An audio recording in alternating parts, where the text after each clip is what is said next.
امام علی علیہ السلام کی خدمت میں ایک شخص آیا اور رو رو کر عرض کرنے لگا، یا علی، میں ہر طرح سے دعا مانگ کر دیکھ چکا ہوں، لیکن میری دعائیں قبول نہیں ہوتی۔ شاید میرے گناہ ہی ایسے ہیں، میرے اعمال ہی بد ہیں۔ میں اتنا مقروض ہو چکا ہوں، پریشان ہو چکا ہوں کہ جینے کی کوئی امید باقی نہیں بچی۔ کوئی ایسا راستہ، ایسی دعا بتائیں جس سے غیب سے فوراً مدد ہو۔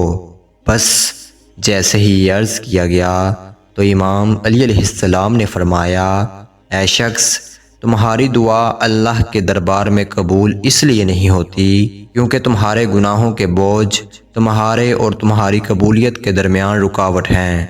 اگر چاہتے ہو کہ تمہارے مسائل فوراً ختم ہو جائیں، دعائیں پوری ہو جائیں، تو 7 دن یہ مسلسل عمل کرو۔ اللہ تمہارے گناہ معاف کر دے گا اور دعائیں پوری کر دے گا۔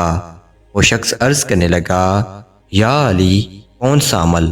امام علی علیہ السلام نے فرمایا، تم آنے والی جمعرات کو عشاء کی نماز کے بعد کسی سے بات نہ کرو اور سورہ فاتحہ کو 72 مرتبہ پڑھو، اور پھر اللہ کے رسول پہ 5 مرتبہ درود بھیجو اور اپنی دعا مانگو، اور اس یقین کے ساتھ سویا کرو کہ اللہ تمہاری کامیابی کے اسباب صبح سے نمودار کرے گا۔